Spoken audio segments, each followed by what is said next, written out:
Welcome once again to The Sims Medieval. It's Eurowan here.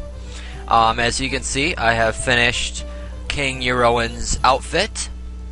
Gave him black hair, and he is the king, so I'll give him a crown. His garbs, as you had seen me edit last time. Other than that, not much has changed. I'll give you a close-up of the king one more time, and we shall continue on. We now have a king. And now that we have our monarch finished, we can furnish our throne room right now if we wish, or we can move on. As you can see here, our daily professional income is $28, or simoleons I should say. But for now we're just going to cancel. You may see me do this a lot.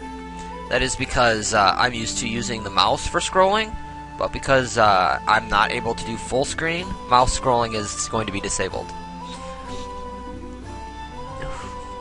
And also, as you see here, sorry about that. As you see here, we have quests is now highlighted. We now have a bunch of quests. We have the first steps quest, which is basically our tutorial. It actually expires in 2 quests. Everything else is already open. When you click on a quest, it tells you what the quest is all about here. When you click next, you're given what's called an approach. It tells you what you're required for a party. This one, you need to be the primary hero monarch. My best is a platinum, which is not very hard to do. And then finally, you select your hero. You can do things like, let's say, the Royal Holiday. This one, well, no, that ain't gonna work. Sorry, oh, here we go. We have Crab Hammer. This is a different variation of the Crab Bandit quest. But in order to do this one, we need a blacksmith. And because we do not have a blacksmith, we actually cannot do this approach. Going through these will help me also decide what to build next. But first, we'll start out with first steps. Basically, because we are going to be doing every quest. Let's continue. We will select Eurowan. They will come. And we will start this quest.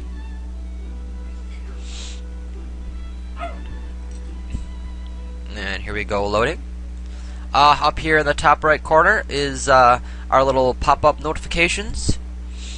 As soon as my game decides it wants to load. Come on. Okay, here we go. I'm actually going to pause real quick. We have a throne room here. A little sitting hall, I guess you can call it, with a little gambling table.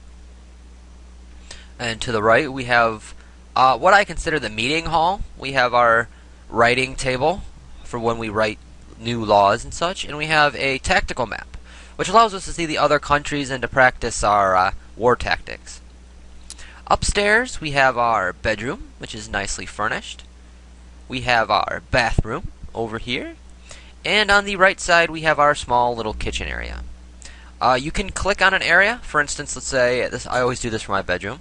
Go into privacy and make the room private to owner's household. Actually, no, we're going to make it family. Basically what that means is only my family will be allowed in this room. Because I am the king, I will have a lot of visitors. They will be allowed to go into the kitchen dining room, and the bathroom if they need to, as well as the throne room and all these other rooms. Now, as you see over here, we have some new buttons. We have the upstairs, downstairs button, as you saw me work with there. A picture of our Lord, his funds, the time, and our speed controls. We have pause, normal speed, fast speed, ultra speed, and then ultra speed through the current action. I probably will be using this one the most, especially for slow actions, when our king kind of just disappears to do some kind of action. It will turbo speed through everything until he's done with the current objective, which will appear up here. For instance, if we were to tell our king to move over here, our action's up here. Next, we will open up this little scroll. We have all his information, his name, his role level, his religion. He hasn't chosen a faith yet, and his traits that we chose last time. We have relationships. We got quite a few relationships, being the king, all of which are acquaintances. And then we have an inventory. We have our chainmail, and we have a longsword. Yes, we do have weapon. So we will move over here. Next, over on this side right here, we have our daily quests or our daily objectives. Every day at 9 o'clock in the morning. These will be, except for this first episode, these will be changed into something that should be done. They will have a time limit to when they expire. And if they expire, it will hurt your focus. This bar right here is your focus bar. Basically, think mood in the originals. Underneath your daily activities, you have your hunger and your energy. You might be surprised to only see 2. Most Sims games had 8. Where in this one, you only have to worry about your hunger and your energy. Over here is your party list, it's called. All your different party members that you had to bring into your quest will show up here, along with your primary and any secondaries you may have. Next to each hero's face is a quest-related activity, a quest action. For this first one, I need to gussy up in the mirror. Above the faces will be a cup, which is your quest performance. Tells you what quest you're on and how you're going about it. This fills up as your focus is high and will empty as your focus is low. The trick is to have your high focus and to do all your quests to get this bar to fill out to the top, which is your platinum rating. Well, with that being said, let's go gussy up. So, as you see, we have our a builder, another builder. We have people coming out of that place quite quickly. Anyway, we have to find ourselves a mirror. Here's one, because we must gussy up. I apologize for not being able to talk very often. As you see, we've got some person walking through our bedroom who's not supposed to. Oh, it's the servant.